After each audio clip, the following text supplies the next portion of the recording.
지여가 지금 집 분위기 뭐야? 이지혁은 대답을 길게 하지 않았습니다.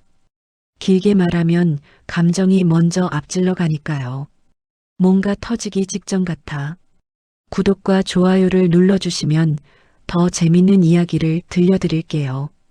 박성재는 그 말이 싫었습니다. 직전이라는 말은 곧 이미 돌이킬 수 없다는 뜻이기도 했거든요. 그런데 이 집안의 직전은 늘 고성이가 만들었습니다. 고성이는 가난을 뚫고 올라와 원래는 다른 사업가와 결혼했다가 사별하고 박진석과 재혼해서 이 자리까지 온 사람이었습니다. 아름답고 말이 빠르고 사람 심리를 잘 읽고 무엇보다 권력욕이 정직하게 강한 사람이었는데요. 그 강함이 그날은 눈가에 얇게 금이 가 있는 것처럼 보였습니다. 박진석이 왜 갑자기 사람을 정리하려 하는지, 누구부터 먼저 끊어낼지 집안 사람들은 정확히 모르고 있었습니다. 다만 모두가 느끼고 있었죠. 박진석의 결심은 감정이 아니라 절차처럼 보인다는 거요. 그날 밤 박진석은 집안이 아니라 회사의 오래된 문서 창고에서 먼저 움직였습니다. 늦은 시간인데도 경비가 열어준 건 박진석이 평소와 다르게 직접 내려왔기 때문이었습니다. 문서 창고의 공기는 종이 냄새와 금속 냄새가 섞여 있었고 박진석은 거기서 낡은 파일 하나를 꺼냈습니다. 파일 표지에는 25년 전 날짜가 찍혀 있었고 제목은 간단했습니다. 보호조치 관련. 박진석이 그 파일을 펼치자 안쪽에 끼워진 얇은 봉투 하나가 떨어졌습니다. 봉투 겉면에 적힌 글씨는 더 간단했는데요. 쌍둥이. 박진석은 그 단어를 보는 순간 손이 아주 잠깐 멈췄습니다. 돈이나 명예가 아니라 사람이 떠오르는 표정이었습니다. 박진석은 호탕한 성격이라는데 진짜로 무서운 사람은 호탕한 척하는 사람이 아니라 호탕함을 접어버릴 수 있는 사람이잖아요. 박진석이 딱 그 표정이었습니다. 그리고 그 파일을 본 사람은 박진석만이 아니었습니다. 같은 시간 다른 곳에서 누군가가 똑같은 서류를 복사해 두고 있었습니다. 그 사람은 이지환이었습니다. 이지환은 이지혁의 남동생이고 체육학과 출신이라 몸이 좋고 박영나의 기사 겸 보디가드로 일하고 있습니다. 3년 연인에게 배신당한 뒤로 마음이 좀 꺾여 있었고 그래서 난 그냥 시키는 일만 하겠다는 태도로 버티고 있었는데요. 그런 이지환이 우연히 파일을 봤을 리는 없었습니다. 누군가 보게 만든 거였죠. 이지환은 그날 밤 박영나의 작업실 앞에서 경비와 통화를 마친 뒤 잠깐 문서창고 쪽으로 불려갔습니다. 회장님이 확인할 게 있다는 말이었는데요. 그곳에서 그는 박진석이 잠깐 자리를 비운 틈을 받고 열린 파일 사이로 단어를 봤습니다. 쌍둥이. 이지환은 자신도 모르게 숨을 삼켰습니다. 왜냐하면 그 단어는 박영나 주변에서 너무 오래 떠돌던 소문과 딱 맞아떨어졌거든요. 박영나가 미술을 시작했을 때부터 고성이는 딸을 귀하게 키운다고 말하면서도 이상하게 딸의 어린 시절 이야기는 피했습니다. 사진도 드물었고 친척도 거의 없었습니다. 고성이는 늘 그때 너무 바빴다로 덮었는데요. 바쁜 게 아니라 숨기는 거였으면 이야기가 달라집니다. 이지환은 복사할 생각까진 아니었는데요. 그날은 손이 먼저 움직였습니다. 사람은 살면서 한 번쯤 그러잖아요. 뭔가를 알아버리면 그 순간부터는 모른 척하는 게 더 어려워지니까요. 그날 아침 지은호는 커피를 내리다가 손을 대었습니다. 큰 화상은 아니었는데도 그녀는 한참을 물에 대고 있었습니다. 아파서가 아니라 생각이 복잡해서 그랬습니다. 지은호는 카페 매니저이자 인테리어 디자이너입니다. 해맑고 긍정적인 성격인데도 요즘은 웃는 얼굴이 조금 늦게 따라왔습니다. 이유는 하나였죠. 이지혁이 요즘 자꾸 연락을 피했습니다. 이지혁은 능력 있고 잘생긴, 그리고 비혼주의를 입에 달고 사는 남자입니다. 지은호는 대학 선배인 이지혁을 오랫동안 좋아했고 결국 고백까지 했다가 거절당했었습니다. 그런데 사람 마음이 웃기잖아요. 거절당하면 딱 접어야 하는데 접히는 건 자존심이고 마음은 그대로 남아 있습니다. 지은호도 그랬고요. 지은호가 손을 씻기고 있는데 동생 지강호가 밥도 안 먹고 들어왔습니다. 지강호는 욕심은 많은데 게으르고 불만이 많습니다. 학업부진으로 누나와 비교당해 자격지심이 크고요. 지강호가 툭 던졌습니다. 누나, 돈 좀. 지은호는 원래라면 또 하고 웃었겠지만 그날은 웃음이 나오지 않았습니다. 강호야, 이번엔 진짜 마지막이야. 나도 요즘 여유 없어. 지강호는 눈을 굴렸습니다. 누나가 여유 없으면 누가 여유 있어. 누나는 어차피 잘 살잖아. 그 말에 지은호는 잠깐 멈췄습니다. 잘 산다는 말이 누군가에게는 칭찬인데 누군가에게는 족쇄잖아요. 지은호는 자기 삶을 혼자 꾸렸습니다. 엄마 정순이는 식당을 운영하고 있고 남편은 사업 실패 후 사별했습니다. 정순이는 딸에게 의지하는 면이 있었고 그래서 지은호는 더 책임감을 가지며 살아왔습니다. 지은호가 조용히 말했습니다. 잘 사는 거 노력 안 하면 안 되는 거야. 너도 알아야 해. 지강호는 대꾸 대신 문을 쾅 닫고 나갔습니다. 그때 카페 문이 열렸습니다. 이지혁이 들어왔습니다. 지은호는 반가움이 먼저 올라왔다가 그 다음 순간 바로 내려앉았습니다. 이지혁의 얼굴이 평소 같지 않았거든요. 피곤한 정도가 아니라 뭔가를 결심한 사람 얼굴이었습니다. 지은호가 조심스럽게 물었습니다. 선배 무슨 일 있어요? 이지혁은 잠깐 입술을 깨물었고 그 다음 말이 아주 낮았습니다. 은호야, 나 부탁 하나만 해도 돼? 부탁. 그 단어가 지은호의 마음을 이상하게 만들었습니다. 거절당했던 마음이 다시 그래도 선배는 나를 필요로 하잖아로 바뀌어 버리는 순간이었거든요. 뭔데요?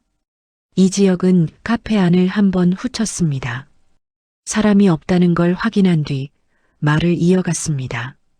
요즘 박진석 회장 쪽에서 이상한 서류가 돌고 있어. 그리고 그 서류가 사람들 인생을 뒤집을 수도 있어. 지은호는 심장이 빨라졌습니다. 그게 왜 나랑? 이지혁은 말을 아꼈습니다. 말을 덜 해야 덜 위험하니까요. 너 혹시 25년 전 내 가족 얘기 중에 이상한 거 들은 적 있어? 지은호는 얼굴이 굳었습니다. 정순이는 과거 이야기를 싫어했습니다. 남편 얘기만 꺼내도 표정이 굳었고 특히 출생 같은 키워드에는 예민했습니다. 지은호가 천천히 고개를 저었습니다. 없어요. 그 대답은 없다가 아니라 모른다에 가까웠습니다. 이지혁은 그걸 알아차렸습니다. 그래서 더 무서웠습니다. 모르는 사람은 흔들기 쉬우니까요. 박영나의 작업실은 낮에도 불이 켜져 있었습니다. 박영나는 대학원생이자 화가입니다. 우아하고 조신해 보이지만 그건 겁이 없어서라기보다 겁을 숨기는 법을 배워서입니다. 고성이는 박영나를 애지중지 키웠고 과보호도 심했습니다. 박영나의 삶은 좋은 것으로 둘러싸였지만 동시에 허락 없이는 아무것도 못하는 삶이기도 했습니다. 그날 박영나는 캔버스 앞에서 한참을 멈춰 있었습니다. 붓이 아니라 손이 떨려서요. 그림이 안 나오는 날은 누구에게나 있는데 박영나는 그날 유독 내가 왜 안 나오는지를 알고 있었습니다. 엄마가 이상했습니다. 엄마가 조용하면 더 무서웠습니다. 고성이는 원래 조용한 사람이 아니거든요. 고성이는 예쁘게 말하고 크게 웃고 사람 앞에서 이미지를 설계하는 사람이었습니다. 그런 사람이 아무 말도 안 한다는 건 이미 다른 곳에서 말이 끝났다는 뜻이었습니다. 그때 이지환이 작업실 문을 노크했습니다. 아가씨, 물 좀 드실래요? 박영란은 이지환을 올려다봤습니다. 이지환은 언제나처럼 단정했습니다. 너무 단정해서 오히려 감정이 없어 보일 때가 있었습니다. 박영라가 물었습니다. 지환 씨, 엄마 요즘 무슨 일 있어요? 이지환은 대답을 하려다가 멈췄습니다. 말 한 줄이 사람을 살리기도 하고 죽이기도 하니까요. 그는 보디가드로서 몸만 지키는 게 아니라 말도 지켜야 했습니다. 그런데 그날은 박영라의 눈이 너무 또렷했습니다. 도망치지 않겠다는 눈이었습니다. 이지환은 결국 짧게 말했습니다. 아가씨, 요즘은 엄마 말 그대로 믿지 마세요. 박영라의 목이 말라졌습니다. 그 말 무슨 뜻이에요? 이지환은 더 이상 말하지 않았습니다. 그리고 바로 그 침묵이 박영라에게는 대답이었습니다. 한편 이수빈은 휴대폰을 들고 라이브 방송을 켰습니다. 이수빈은 패션 크리에이터이고 밝고 애교가 많고 계산이 빠릅니다. 조건 좋은 남자와 결혼하길 원하지만 그 조건에는 돈만 있는 게 아니라 자신을 세상에 올려줄 판도 포함되어 있었는데요. 이수빈은 최근 가족 이야기를 콘텐츠로 엮고 있었습니다. 할머니 조옥래가 유튜브에 잠깐 나왔던 적도 있는데 반응이 폭발했거든요. 조옥래는 손주들을 사랑하지만 말이 직설적이고 오래 산 사람 특유의 눈치가 있습니다. 외조부 김장수와 절친이라 둘이 티격태격하는 장면만 나와도 사람들이 좋아했는데요. 이수빈은 그걸 기회로 봤습니다. 가족의 이야기가 조회수가 되고 조회수가 자신의 영향력이 되니까요. 그날 방송에서 이수빈은 일부러 말했습니다. 여러분, 저희 집안 요즘 좀 바람 잘 날이 없어요. 사람들은 바로 댓글을 달기 시작했습니다. 무슨 일?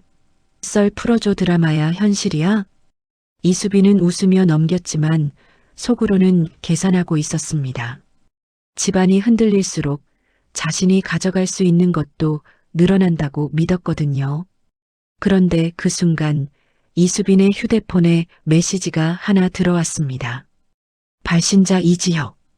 내용 수빈아, 너 요즘 가족 얘기 조심해. 진짜 큰일 난다. 이수빈은 순간 웃음이 멈췄습니다. 이지혁은 원래 이런 말 할 사람이 아닙니다.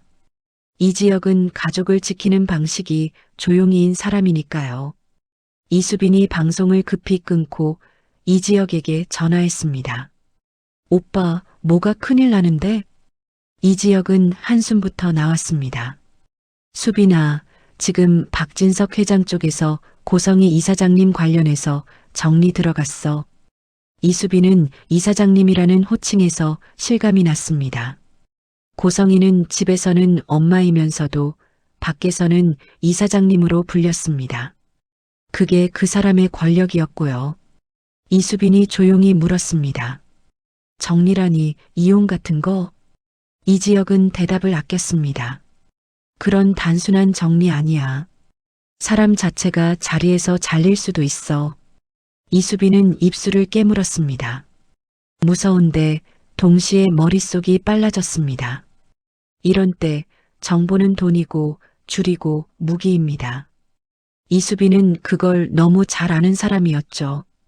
박성재는 아버지 박진석과 대면했습니다. 회사 회장실이 아니라 집 서재에서요. 박성재는 금수저로 자랐고 아버지 회사의 본부장으로 일합니다.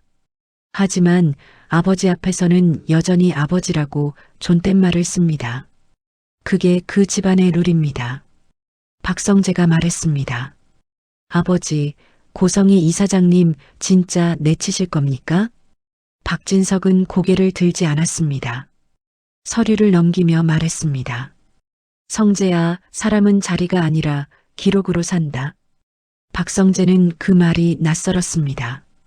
아버지는 원래 결과로 말하는 사람인데 요즘은 자꾸 기록을 말했습니다. 기록이 뭔데요? 박진석은 그제야 서류 한 장을 박성재 쪽으로 밀었습니다. 박성재가 훑어보는 순간 얼굴이 굳었습니다. 거기엔 병원 기록이 있었습니다. 그리고 그 기록의 날짜는 25년 전이었습니다. 박성재가 숨을 삼켰습니다. 이게 왜 지금? 박진석은 말이 짧았습니다. 이제 와서가 아니라 이제라도. 박성재는 그 말이 더 무서웠습니다. 이제라도는 그동안 숨겨왔다는 뜻이고 숨겼다는 건 책임이 있다는 뜻이니까요. 박성재는 결국 자신도 모르게 이지혁을 떠올렸습니다. 이지혁은 박성재의 절친입니다. 둘은 서로 반말을 합니다. 그래서 박성재는 이런 순간에도 친구에게 도망가고 싶어졌습니다. 친구에게는 반말로 던질 수 있으니까요. 야, 이거 뭐야? 하고요. 그런데 지금은 친구도 뭔가를 알고 있는 눈치였습니다. 박성재가 고개를 들었습니다. 아버지, 이거 영나랑 관련 있어요? 박진석의 손이 아주 잠깐 멈췄습니다. 멈춤은 인정이었습니다. 박진석이 말했습니다. 영나는 내 딸이 아니야. 그 한 문장이 박성재의 심장을 쿵 내려앉게 했습니다. 박영란은 박성재의 배다른 동생입니다. 그 관계 자체가 흔들리는 순간이었거든요. 박성재가 목소리를 낮췄습니다. 그럼 영란은 누구 딸인데요? 박진석은 한참을 말이 없었습니다. 말이 길어지면 자신도 흔들릴 것 같아서요. 그리고 그때 문이 열렸습니다. 고성이가 들어왔습니다. 고성이는 들어오면서도 표정을 세팅했습니다. 억울한 표정, 상처받은 표정, 하지만 품위를 잃지 않은 표정. 고성이는 이걸 자연스럽게 합니다. 진짜 무서운 건 연기가 아니라 습관이거든요. 고성이가 말했습니다. 회장님, 성재 앞에서까지 이러셔야 돼요? 박진석은 고성이를 보지 않았습니다. 이제 끝내자. 고성이의 눈빛이 흔들렸습니다. 그러나 고성이는 바로 붙잡았습니다. 흔들리는 눈빛은 누구에게나 약점이니까요. 끝낸다니요? 회장님, 저는 회장님 옆에서 집안일 다 정리해 왔어요. 박진석은 딱 잘랐습니다. 공로로 사람 묶는 건 여기까지. 고성이는 웃으려 했습니다. 웃어야 자신이 무너지지 않는다고 믿으니까요. 그런데 웃음이 입가에서 걸렸습니다. 박진석이 그날따라 너무 단단했거든요. 고성이는 결국 다른 칼을 꺼냈습니다. 회장님, 져버리면 회장님도 편하겠죠? 박진석이 말했습니다. 편하려고 하는 게 아니라 더 늦기 전에 정리하는 거야. 그 말이 협박이 아니라 절차처럼 들려서 고성이는 더 겁이 났습니다. 박성재는 그 사이에서 입이 바짝 말랐습니다. 아버지와 이사장님 사이의 싸움이 부부 싸움이 아니라 권력 정리처럼 보였거든요. 게다가 영란은 내 딸이 아니야라는 말이 아직도 머릿속에 박혀 있었고요. 그 순간 박영나가 서재 문 앞에 섰습니다. 아버지. 박진석은 고개를 들었습니다. 박영란은 우아하게 서 있었지만 눈이 흔들리고 있었습니다. 그 흔들림은 울음이 아니라 결심 쪽이었습니다. 박영나가 말했습니다. 저제가 누구 딸인지 이제는 알아야겠어요. 고성이가 바로 끼어들었습니다. 영나야, 너는 그런 거 몰라도 돼. 엄마가 다. 박영란은 엄마를 보지 않고 아버지를 봤습니다. 엄마는 늘 다 안다고 했는데 정작 저는 아무것도 몰랐어요. 고성이의 얼굴에서 엄마가 아니라 이사장님이 올라오는 순간이었습니다.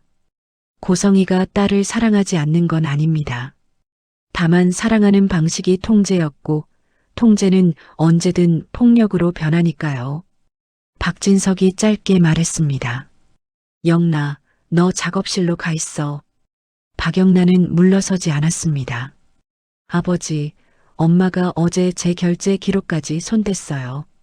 제 이름으로 결제된 걸로 저를 묶으려 했어요. 박성재가 그 말을 듣고 고개를 들었습니다.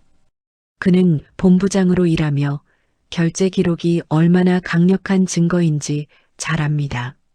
감정은 부정할 수 있어도 기록은 부정하기 어렵거든요. 고성이는 순간 얼굴이 굳었습니다. 하지만 고성이는 곧 표정을 바꿔서 말했습니다. 영나야, 엄마가 널 지키려고. 박영나가 딱 잘랐습니다. 엄마가 지키는 건 저한테서 뭘 뺏기 싫은 엄마예요. 그 말은 딸이 엄마의 프레임을 깨는 말이었습니다.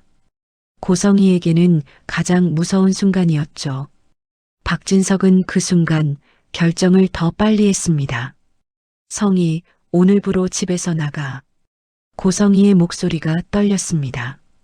회장님, 지금 이게 무슨 저 밖에서 뭐라고. 박진석은 아주 차갑게 말했습니다. 밖은 내가 알아서 해.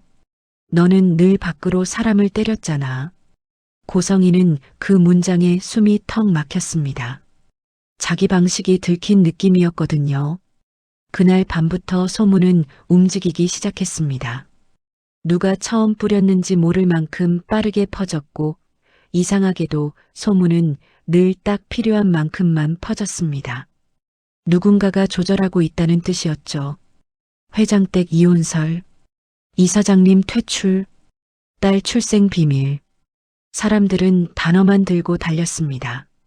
단어가 더 자극적일수록 사실 여부는 덜 중요해졌고요. 고성이는 그 소문을 듣자마자 전화기를 잡았습니다. 상대는 저장되지 않은 번호였습니다. 나야.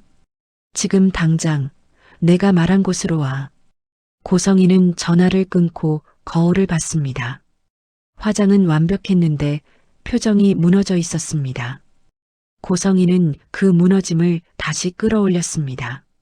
자신은 늘 그래왔으니까요. 내 편은 내가 만든다. 고성이는 그렇게 중얼거렸습니다.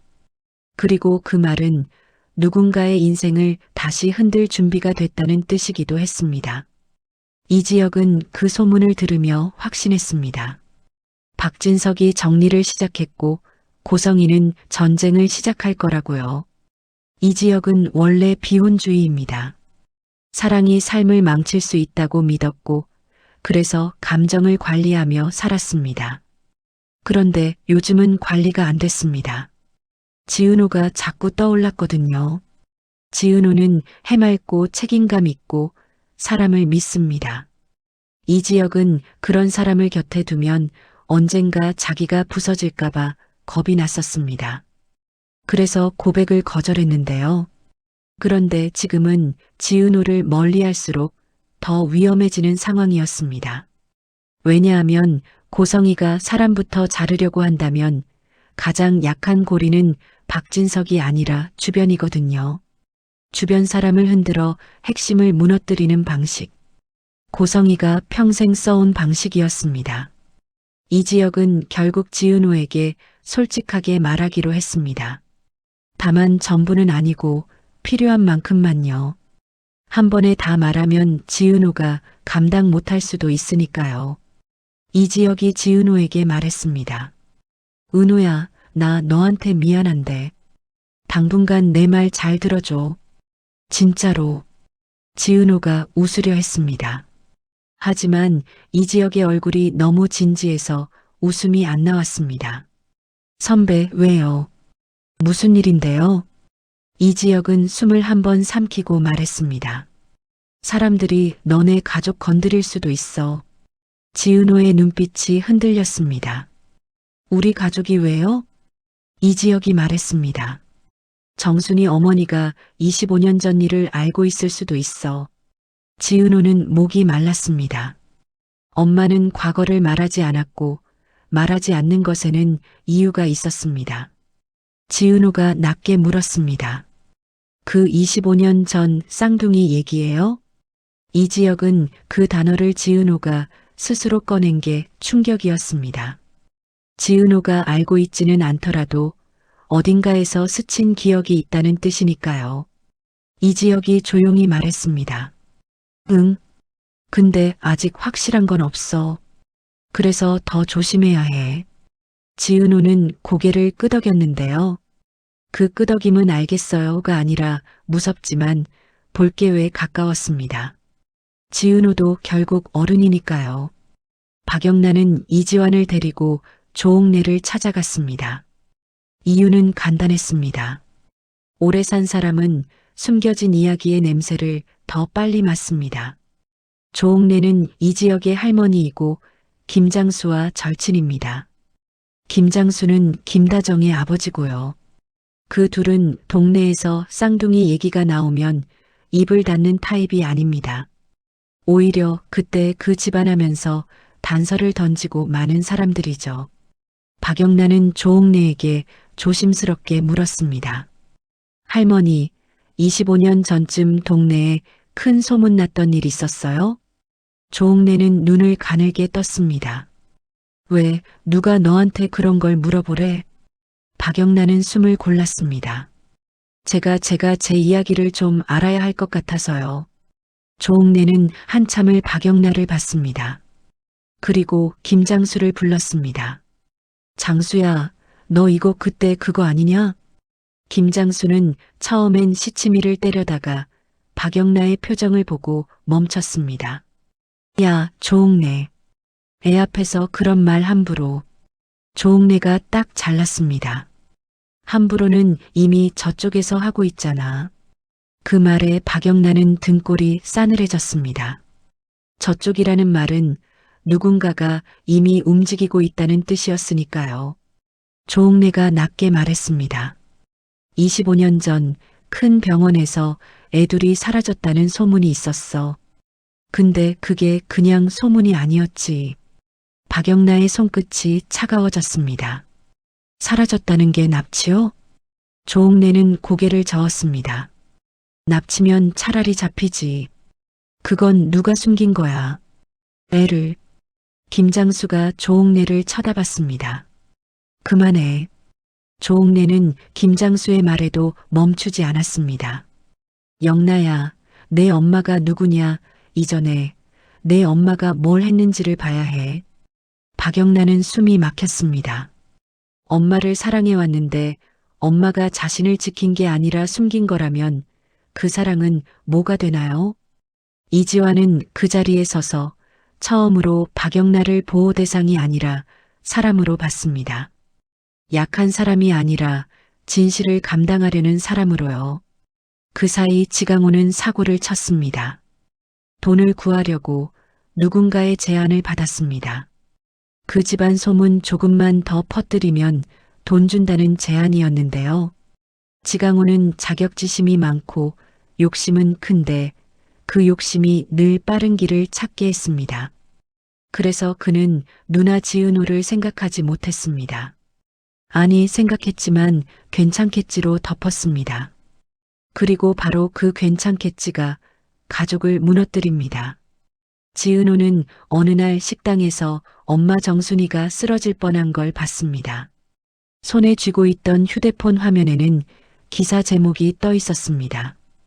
이사장 고성희 25년 전 출생 비밀 연관 인물 등장. 정순이는 화면을 보다가 갑자기 가슴을 쥐고 숨을 헐떡였습니다. 지은호가 엄마를 붙잡았습니다. 엄마, 엄마 왜 그래? 정순이는 입술을 떨며 말했습니다. 은호야, 너는 거기 가지 마.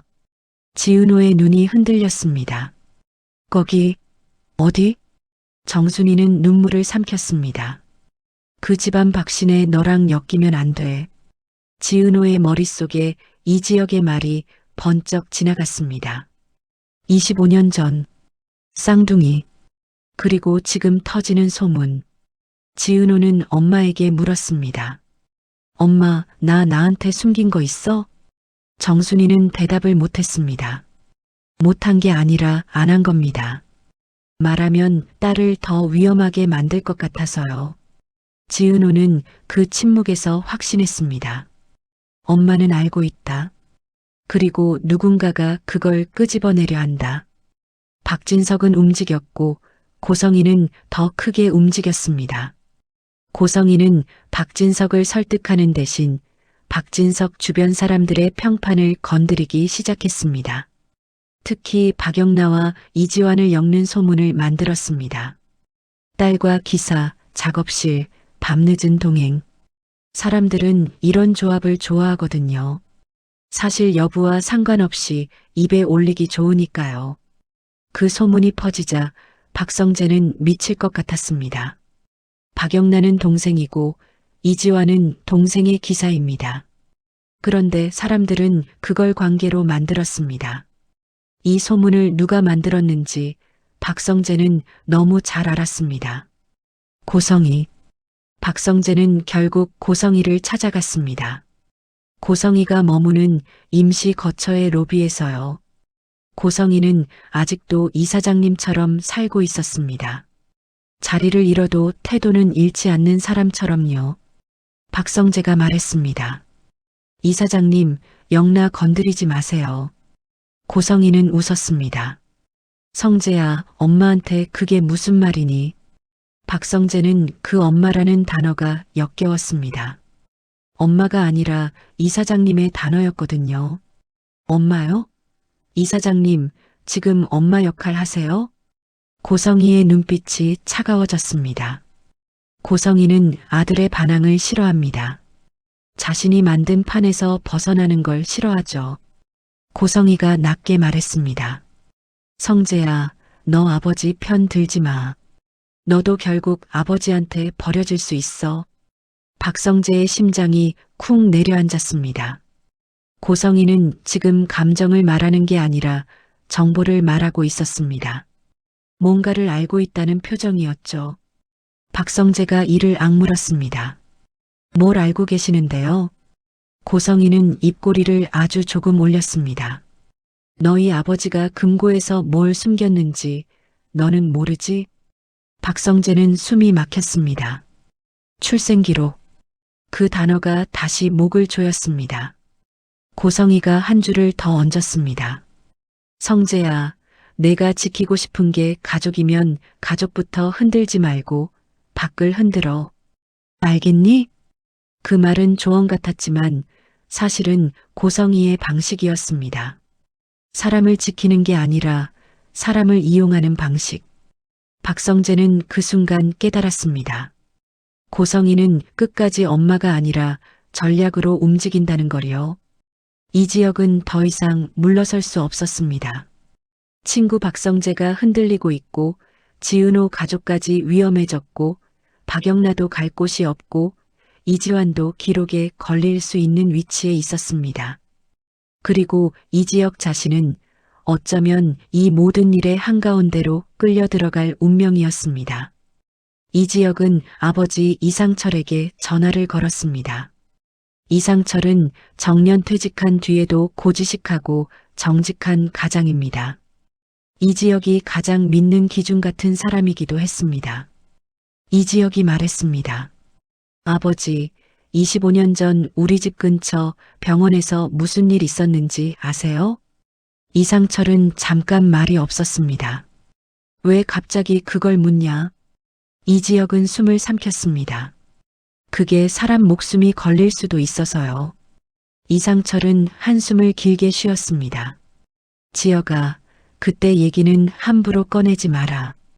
이 지역의 가슴이 서늘해졌습니다. 아버지도 알고 있다는 뜻이니까요. 이 지역이 물었습니다. 아버지, 혹시 쌍둥이 얘기예요? 이상철은 목소리를 낮췄습니다. 그 말은 누가 했냐? 이 지역은 대답 대신 말했습니다. 아버지, 지금 고성희 이사장님이 그걸로 사람들 흔들고 있어요.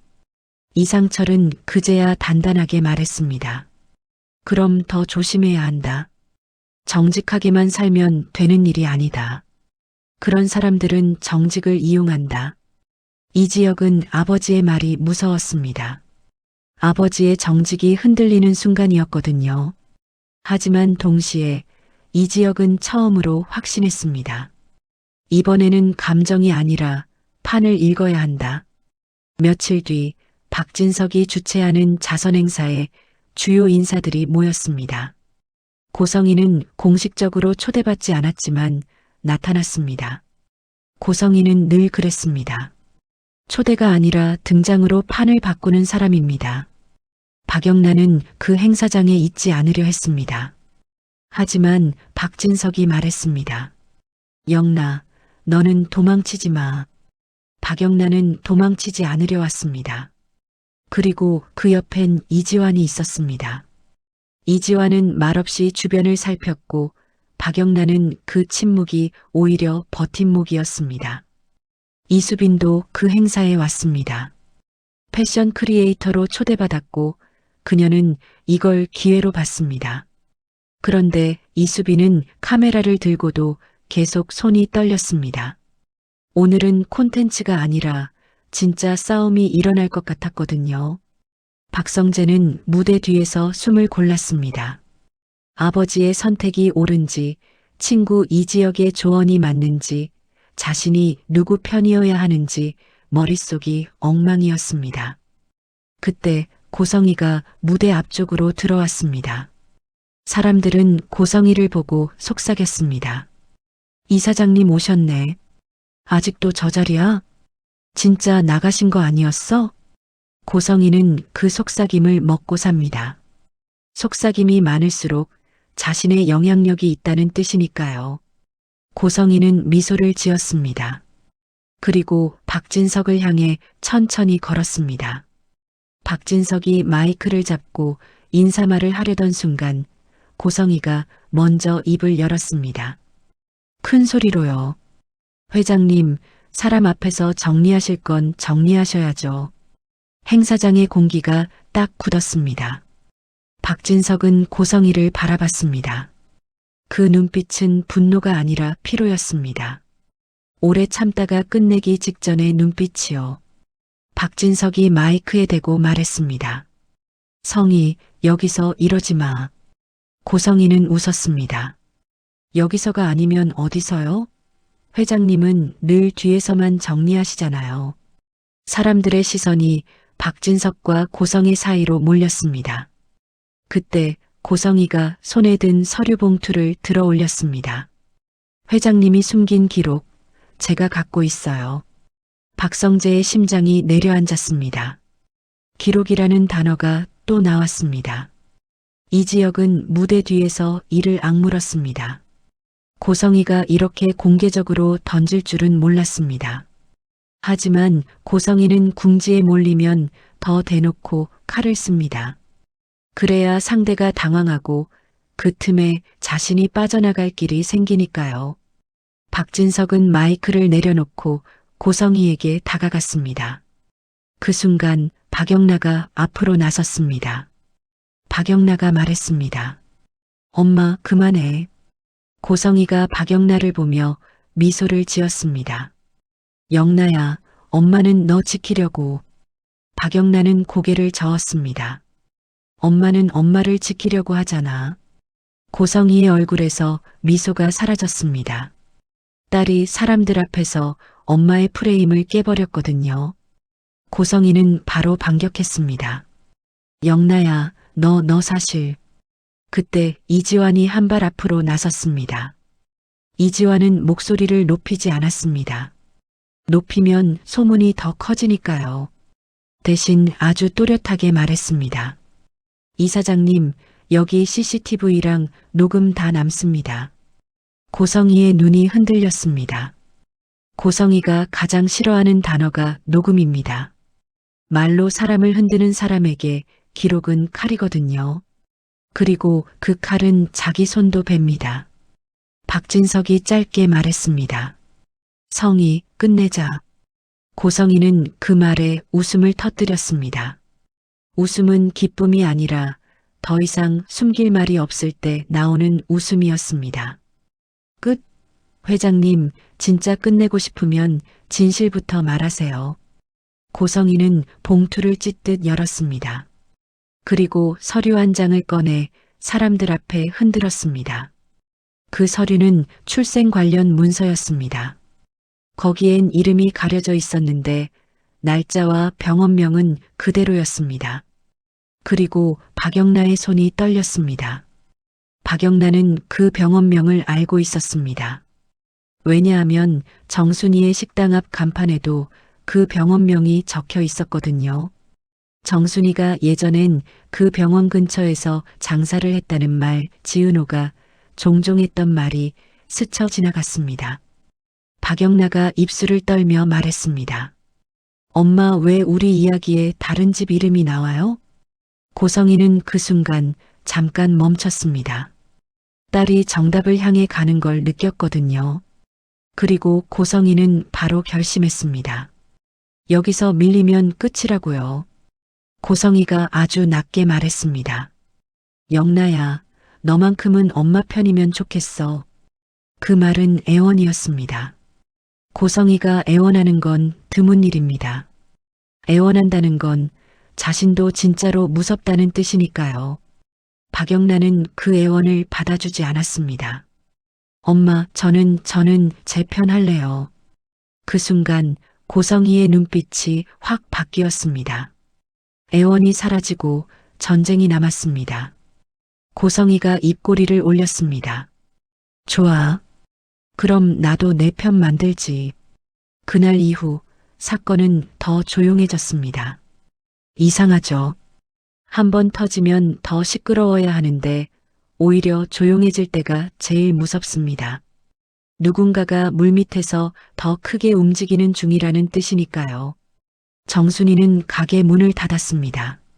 지은호는 엄마를 병원에 데려갔고 엄마는 끝내 말하지 않았습니다. 대신 지은호에게 딱 한마디만 했습니다. 은호야, 너는 절대 박진석을 믿지 마. 지은호는 그 말이 이해가 안 됐습니다. 박진석이 나쁜 사람이라는 증거가 아직 없었거든요. 하지만 엄마의 목소리는 너무 떨렸습니다. 떨림은 기억입니다. 기억은 몸에 남으니까요. 이지혁은 그 말을 듣고 머리가 복잡해졌습니다. 박진석은 지금 고성이를 정리하고 있지만 박진석도 완전히 선이라고 말할 수는 없었습니다. 기업가이고 CEO이고 성공한 사람이니까요. 성공에는 늘 그림자가 있습니다. 박성재는 회사에서 잠도 못 자고 밥도 못 먹고 그저 본부장처럼 행동했습니다. 본부장은 흔들리면 안 되니까요. 그런데 그 흔들림은 결국 이지혁에게 터졌습니다. 박성재가 이지혁에게 술 한잔 하자고 불렀습니다. 둘은 서로 반말을 합니다. 그래서 박성재는 그 자리에서 처음으로 무너졌습니다. 야, 지혁아, 나 지금 뭐 해야 돼? 이지혁은 박성재를 바라봤습니다. 박성재는 금수저지만 지금은 그냥 아들이었습니다. 아버지의 진실과 엄마처럼 행동했던 고성이의 전쟁 사이에서 어디에도 설 자리가 없는 아들이요. 이지혁이 말했습니다. 성재야, 내가 뭘 해야 하는지보다 내가 누구를 지킬 건지부터 정해. 박성재가 웃었습니다. 웃음이 아니라 한숨 같은 웃음이었습니다. 지킬 사람이 없어. 다 나보고 선택하래. 이지혁은 잠깐 말이 없었습니다. 그리고 조용히 말했습니다. 그럼 너부터 지켜. 박성재의 눈이 흔들렸습니다. 누구도 자기에게 너부터 지켜라고 말해준 적이 없었거든요. 박성재는 늘 회사와 가문을 먼저 지키라는 말만 들으며 자랐습니다. 한편 이수빈은 가족 이야기를 멈추지 못했습니다.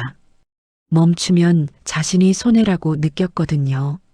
하지만 이번에는 스케일이 달랐습니다. 조회수의 문제가 아니라 진짜 사람이 다칠 수 있었습니다.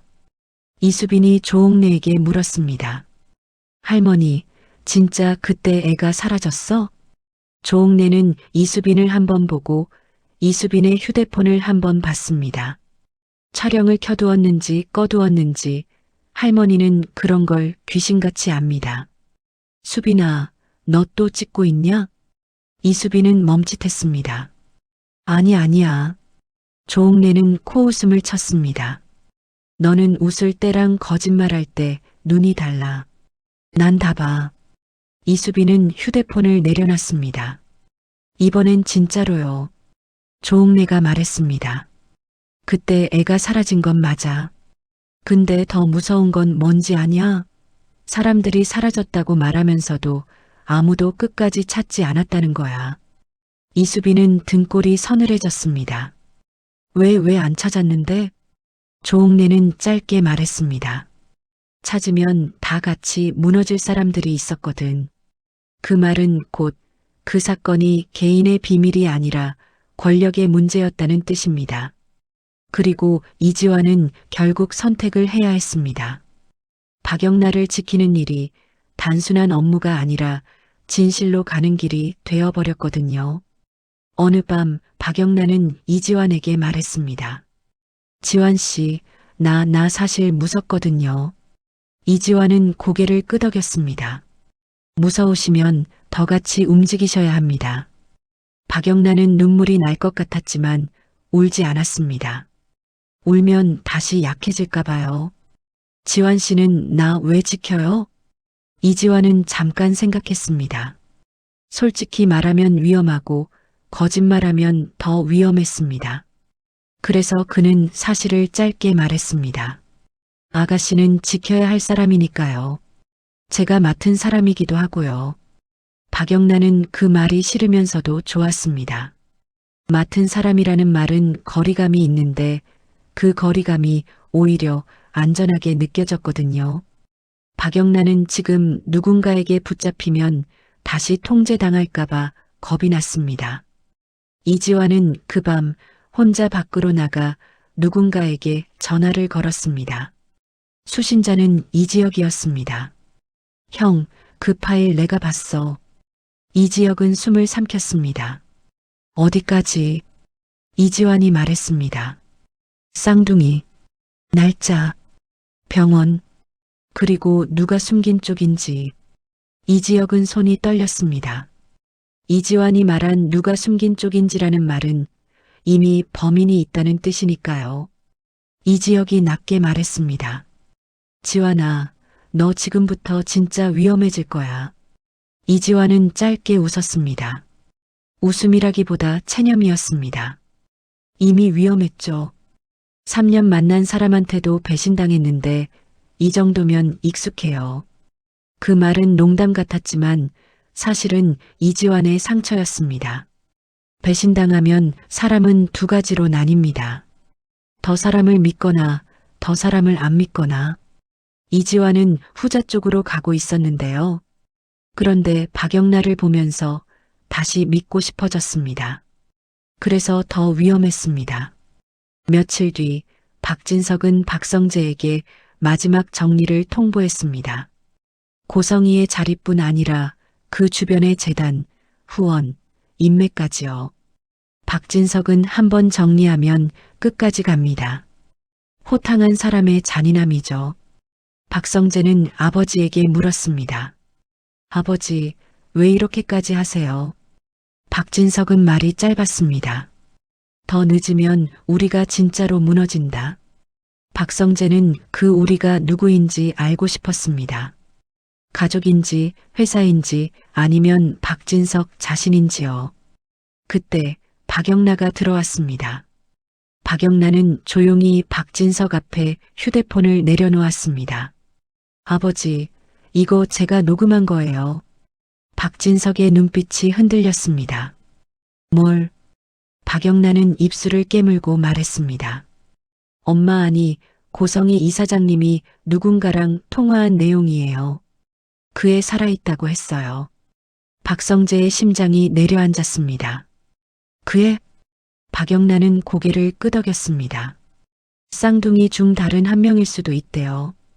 그 순간 공기가 확 차가워졌습니다. 다른 한 명이라는 말은 세상 어딘가에 또 다른 사람이 있다는 뜻입니다. 그리고 그 사람은 이 집안의 모든 진실을 뒤집을 수 있는 존재일 수도 있었고요. 박진석은 길게 말하지 않았습니다. 길게 말하면 자신도 흔들릴 것 같아서요. 찾아. 박진석이 딱 한마디 했습니다. 박성재가 물었습니다. 누구를요? 박진석이 답했습니다. 그 아이를, 그리고 그 아이를 숨긴 사람을. 여기서부터가 더 무섭습니다. 왜냐하면 찾기가 시작되면 누군가도 막기를 시작하거든요. 고성이는 이미 막고 있었습니다. 고성이는 지은호 근처로 손을 뻗기 시작했고 지강호 같은 약한 고리를 이용해 말과 소문을 거래하려 했습니다. 정순이가 쓰러진 것도 우연이 아니었을 가능성이 커졌습니다. 이 지역은 지은호를 지키려 했는데요. 문제는 이 지역 자신이 감정으로 움직이면 실수할 수 있다는 겁니다. 비혼주의라며 감정을 접어두고 살던 사람이 지금은 누군가를 지키겠다고 감정의 한가운데로 들어오는 중이니까요. 지은호는 이 지역에게 물었습니다. 선배, 나나 진짜 뭔가 숨겨진 사람이에요? 이 지역은 그 질문 앞에서 멈췄습니다. 이 지역도 아직 확신이 없었습니다. 확신 없이 말하면 지은호를 더 흔들 수 있습니다. 그래서 이 지역은 아주 솔직한 방식으로 말했습니다. 은호야, 아직 모르겠어. 근데 하나는 확실해. 누군가가 너를 표적으로 보고 있다는 거. 지은호는 고개를 끄덕였습니다. 그리고 이상하게도 그 순간 마음이 단단해졌습니다. 지은호는 늘 책임감으로 살았고 책임감은 위기에서 힘이 됩니다. 그럼 나도 도망 안 갈게요. 이 지역은 그 말에 가슴이 콱 막혔습니다. 지은호가 도망 안 간다는 건 멋진 말인데 동시에 상처받을 준비가 됐다는 뜻이기도 하니까요. 그리고 마지막으로 고성이는 다시 전화를 걸었습니다. 이번엔 웃지 않았습니다. 웃을 여유가 사라졌다는 뜻입니다. 그 아이 찾기 전에 먼저 흔들어. 박진석이 정리한 건 돈이 아니라 사람이라는 걸 세상이 알게 해. 상대가 대답했는지 안 했는지 고성이는 확인하지 않았습니다. 고성이는 원래 확인을 못 기다립니다. 자신이 판을 만들면 사람들은 따라온다고 믿으니까요. 고성이는 창밖을 봤습니다. 겨울 공기가 차갑게 유리창에 붙어 있었습니다. 내가 끝날 줄 알아? 고성이는 그렇게 중얼거렸는데요. 그 순간 고성이의 휴대폰에 메시지가 하나 들어왔습니다. 발신자 알 수 없음. 내용 그 아이가 먼저 연락했어요. 그리고 엄마라고 부르지 않았습니다. 고성이의 얼굴에서 피가 싹 빠졌습니다. 엄마라고 부르지 않았다는 건 그 아이가 고성이를 엄마로 인정하지 않는다는 뜻일 수도 있고 혹은 처음부터 엄마가 아니라는 뜻일 수도 있습니다. 고성이는 그 자리에서 한참을 움직이지 못했습니다. 그리고 아주 작게 웃었습니다. 웃음이 아니라 망가진 숨 같은 소리였습니다. 이제는 자신이 흔드는 게 아니라 자신이 흔들릴 차례라는 걸 본능이 먼저 알아챘거든요. 하지만 고성이는 끝까지 고성이었습니다. 그녀는 다시 립스틱을 꺼내 입술을 정리했고 거울을 보며 말했습니다. 좋아. 그럼 더 크게 하자. 그리고 그 말이 다음 파국의 시작이었습니다.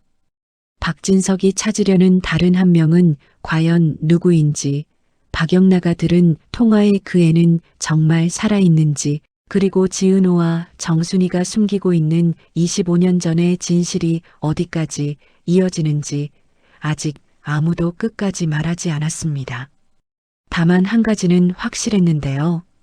이번 싸움은 돈으로 끝나지 않고 사람 이름으로 끝난다는 거였습니다.